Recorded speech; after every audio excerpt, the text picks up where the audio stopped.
We took a night bus to continue the trip to Palmas. The situation got worse around 1 a.m. when the bus's air conditioner started dripping water on my leg. My friend, incredulous, said, "I've never seen this in my life," and I laughed. I laughed until 7 a.m. with nothing else to do. I looked at the situation and thought, this house has leaks dripping on me. That, my friends, is reframing. Reframing is turning what seems like a problem into something that drives you forward. It's a powerful skill. Want to live in peace? Reframe everything, even the bad things that happen. Do you know what I learned from entrepreneurs in Palo Alto in Silicon Valley? They are masters of reframing. Sure, they're often seen as cold, but here's the detail. To reframe, you need to expose yourself to many different experiences. Study in various schools, live in different cities, meet lots of people. If you're still only hanging out with childhood friends and have never left your comfort zone, you're stuck. Moving to a new city, making new friends, and living new experiences forces your mind to adapt, reinvent itself, and reframe. Now, here's a powerful principle. Perfect love casts out all fear. Write that down. You might not fully understand it now, but let me explain with a personal story. When I was 14, I picked a fight with a guy because I liked a girl. I didn't know the guy was a well-known criminal in Parque Ateneu in Goiânia. He gathered his friends to beat me up after school. When I left, there was a whole group waiting to attack me. Then something happened that I'll never forget. A man, alone, who was part of the Vila Nova soccer supporters, saw what was happening and decided to intervene. He came up, hugged me, and said to everyone, "No one touches him, he's one of ours." That man, whom I'd never seen before, saved me. He didn't know who I was, but chose to act for me. In that moment, the fear disappeared completely. That's the power of love. It protects you, gives you courage, and reminds you of your worth. When you feel loved, there's no room for fear. That's why perfect love casts out all fear. It connects us, strengthens us, and frees us to live fully. The day that dangerous man from Parque Ateneu put his hand on my shoulder and said no one would touch me was one of the most defining moments of my life. I won't lie to you. There have been few times in my life when I felt so overwhelmingly loved. I can count them on one hand. The first was on my wedding day. The second was when Lorenzo jumped into the pool trusting me, even though he didn't know how to swim. And the third was that unexpected embrace from the criminals. On that day, I lost my fear. I walked alone, but I was calm, as if nothing could harm me. Now imagine the Creator saying something even more powerful to you. You are loved. I desired you to be in this generation. I called you to make a difference, to not bow your head to anyone. Many will rise against you even within your own house, but don't worry, I am with you. When you understand and accept this as truth, everything changes. Fear loses its power. You stop seeing life through the lens of limitations and begin to recognize the strength that comes from being unconditionally loved. It's this love that sets you free to move forward, no matter what challenges stand in your way. Another moment that marked my life was a meeting with 120 executives from Brazil Telecom in Angra dos Reis. The global vice president of Oi, Bruno Espírito Santo, looked at the auditorium and asked, "Where's Pablo from Goiânia?" He knew my name, and that deeply impacted me.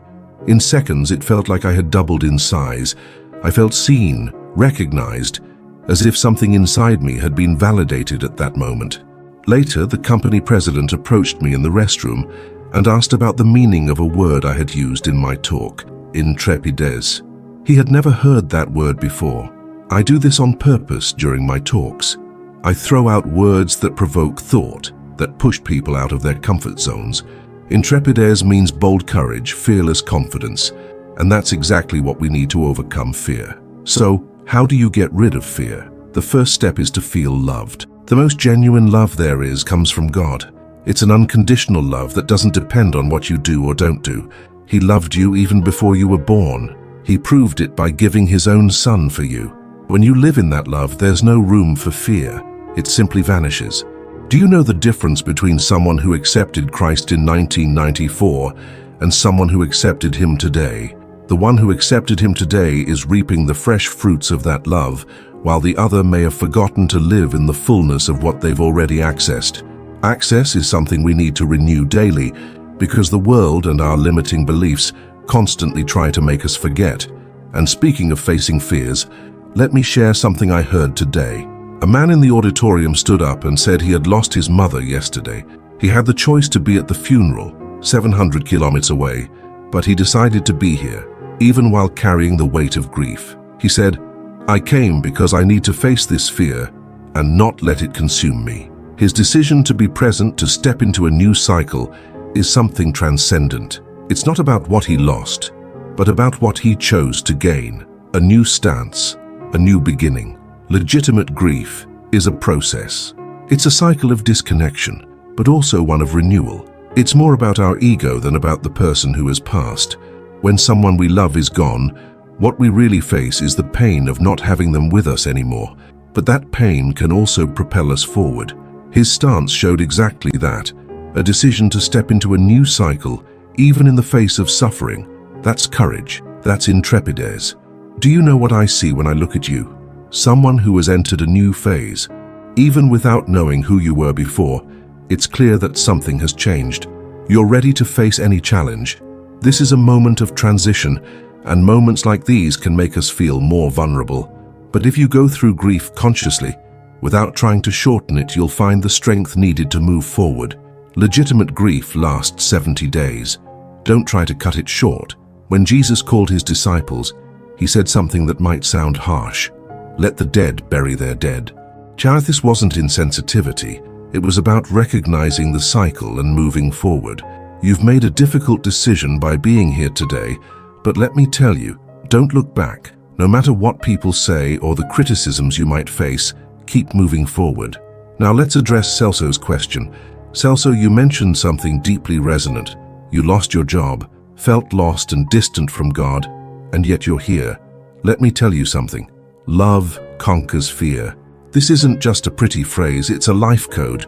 When you allow yourself to be loved, truly loved, fear loses its grip. Fear thrives in isolation, but love thrives in connection. Whether it's grief, job loss, or any other challenge, the path forward isn't to avoid pain, but to embrace love. The kind of love that reminds you of your worth, your purpose, and your ability to keep going. Let that love guide you, and fear will have no choice but to retreat. You said you need this. So let me offer you two things, a hug or a seed. Which one do you choose? The seed, right? Because seeds have power. They are small beginnings that, when nurtured, grow into significant results. Take this seed, put it in your pocket, and remember that it's a symbol. Don't talk about fear anymore.